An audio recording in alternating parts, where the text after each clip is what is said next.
네, 유승민 작가 모셨습니다. 어서 오세요. 안녕하세요. 어떤 내용일까요? 네, 부산의 한 대학병원이 구급대원들한테 구급차 사이렌 자제 요청을 했다라는 보도가 나왔습니다. 네. 인근 주민들로부터 소음 민원이 반복적으로 제기가 돼서 어쩔 수 없는 조치였다라는 설명이었는데요.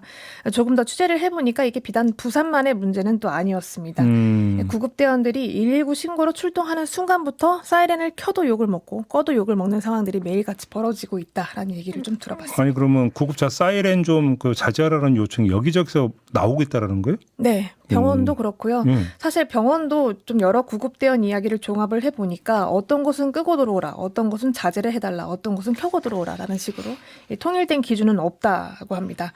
그렇다 보니까 매번 현장에서 판단을 해야 하는 건데요. 하지만 대부분의 구급대원들이 이제 생명이 위독한 환자가 아닌 이상은 병원을 진입할 때는 사이렌을 줄이거나 끈다고 합니다. 네. 병원 앞에 구간은 아무래도 진입이나 통제, 그러니까 통행이 어느 정도 관리가 되고 있기 때문에 굳이 켤 필요가 없다라는 설명도 있었는데요. 그 기사에 나왔던 부산의 한 대학병원 같은 경우도 그곳으로 평소 환자를 이송하는 구급대원의 얘기를 들어보니까 웬만하면 끄고 진입을 하는 편이라고 합니다. 네. 다만 그렇게 했을 경우에는 주변에서 이제 저 차는 응급 환자를 싣고 있지 않구나라고 판단을 하기 때문에 아예 또 길을 비켜주지 않는 경우가 많아서 또 이제 켜기 시작하면 민원이 또 들어오는 그런 상황들이 근데 이 반복되는 거죠. 구급차 사이렌을 소음으로 간주하는 것 자체가 좀 문제인 거 아닌가요? 네, 그렇죠. 근데 사실 얘기를 들어보면 구급대원들이 평소 도로에서도 환자를 이송하는 내내 사이렌을 켜는 것도 아니라고 합니다. 네. 그러니까 심정지나 CPR 환자는 이제 처음부터 끝까지 무조건 켜는데 그 외 상황에서는 도로를 달릴 때도 상황을 보면서 조절을 한다는 거죠. 네. 변수가 있기 때문인데 가령 구급차가 뒤에서부터 사이렌을 울리면서 다가오면 이제 앞에 있던 차들이 각기 다른 방향으로 비켜주려고 할 텐데요. 그게 오히려 도로 상황을 더 통제를 못하게 만들기도 하고 종종 그 위험하게 무리해서 비키다가 사고가 나는 경우도 있다고 합니다.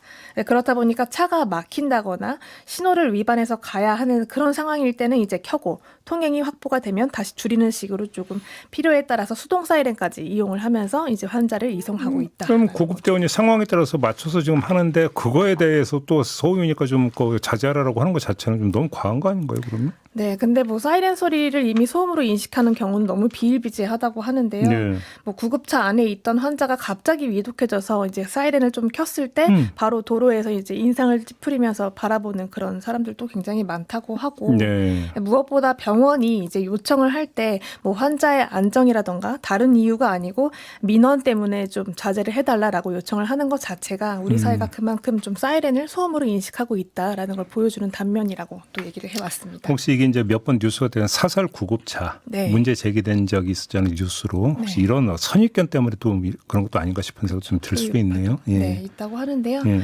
관련 내용을 김성현 전국공무원노조 서울소방지부의 구급국장 이야기로 들어보겠습니다.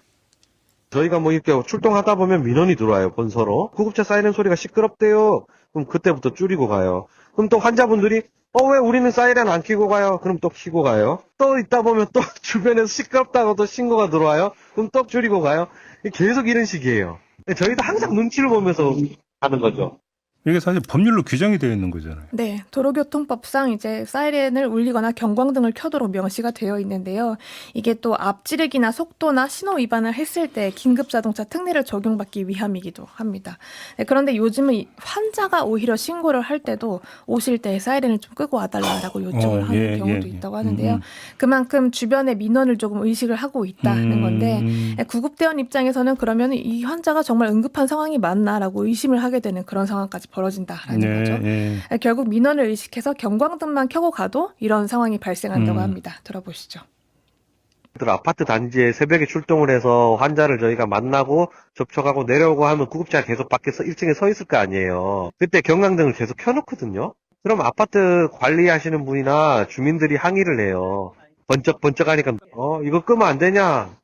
눈부시다. 저희는 현장에서 뭐 싸울 수도 없고 시간이 없으니까.